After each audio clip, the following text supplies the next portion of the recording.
Hello, everyone. Welcome to Tell Me Why. This is the program for American Airlines team members. It looks at the why behind the news, the information, everything that goes on here at American Airlines. My name is Ron DeFeo, working the global engagement team here. And today, Ralph Lopez, VP Charlotte, is here in the house. Ralph, how are you? I am terrific. Good morning, Ron. Well, you obviously are in Charlotte. We'll talk a lot about Charlotte.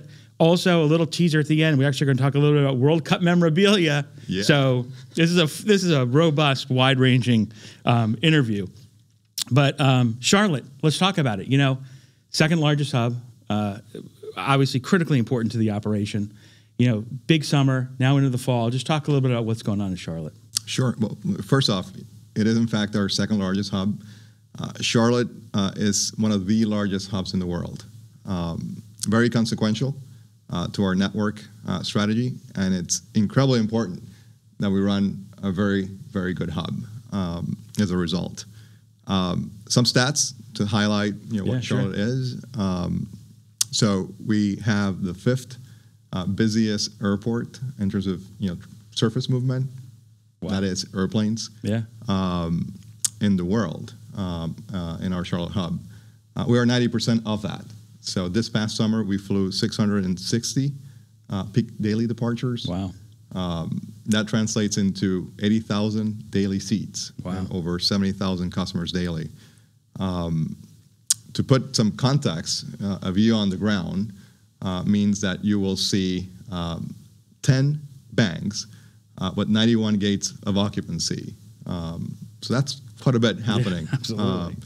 And if you think about those 91 gates being occupied and 80% of our traffic connecting, there's quite a distribution operation happening, and our team operates like no other.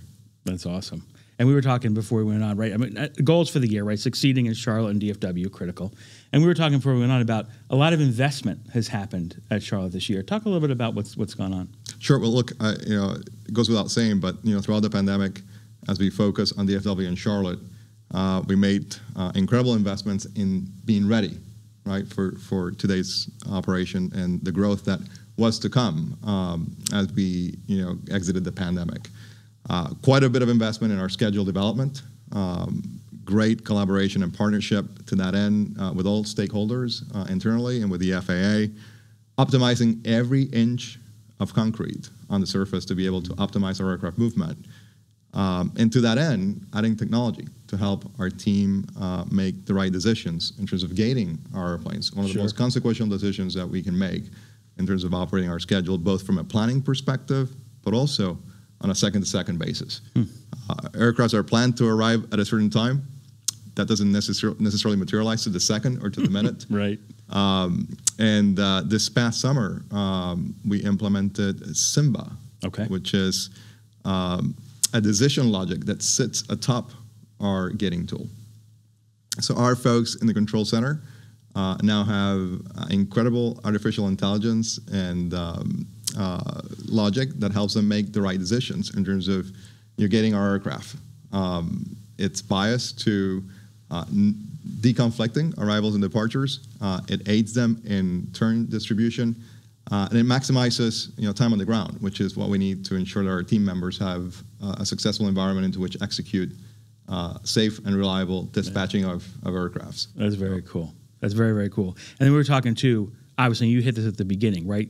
Operational performance, everywhere it matters, DFW and Charlotte especially. And you guys have been really running pretty well. Talk a little bit about that. Yeah, so look, one of our corporate goals is for DFW and Charlotte to not only perform, but to outperform.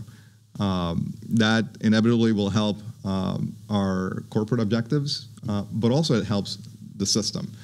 As a point of reference, half of our aircrafts are routed through Charlotte and or DFW daily. 1 in every 3 customers will touch Charlotte and DFW daily. So it's incredibly important that we perform. 2021, our team, our 13,000+ team members delivered our best annual performance. And that was our most challenging year. That's unbelievable. Right? As we snap back growth. But wait, this year, even as we further grew our hub and are operating our largest mainline schedule ever, testing new boundaries of our infrastructure and operability, we're running our best year-to-date performance, topping 2021. We had our best summer ever, and it was very challenging for our team, very challenging summer for our industry. But our team delivered our best summer ever. And year-to-date, we're on track for another best year performance. That's terrific. It's terrific. Well, thanks for all you do, and thanks for all your team does out in Charlotte. We have an incredible team. They're executing fantastically, and they're running an incredibly reliable hub, one of the most reliable hubs in the world, on the background of incredible growth and challenges. So I couldn't be prouder. That's awesome. And so, I've only been at the airline for 7 years. I've known Ralph, obviously, the whole time. He's been a huge help for me as I've learned the airline, get up to speed. And one thing, a little bonus coverage here, that we've been able to bond over is collecting stickers for the World Cup sticker album, which comes out every 4 years. Panini, this is not an ad for Panini, by the way, but this is something, me and my daughter do this. Yes, I'm a grown man that does collect stickers. And you and your son do this. So talk a little bit about when you got into this and how it started. So I started playing soccer at a very young age. Yep. I was 4 years old. This was in Puerto Rico. Where I am from, and it just so happened that we moved to Seville, Spain, a couple of years later. Then came along my first World Cup experience, sure, albeit it wasn't in Spain, it was in Mexico, yep, 1986. Yeah. But every one of my friends, everyone and that I knew was just collecting stickers and going nuts, berserk over completing these albums. So that was my first album run, 1986. So my son now, he's 13 years old. He's an avid soccer player, and we do the same together. So this is a tag team sport. So I'm collecting for him, he's collecting for me, and we have loads of fun doing this. It's so good. I'm a little later to the game. I only started in 2014. I was in Orlando at the time, and a buddy of mine just got me hooked on it. And so my daughters and I have done that ever since.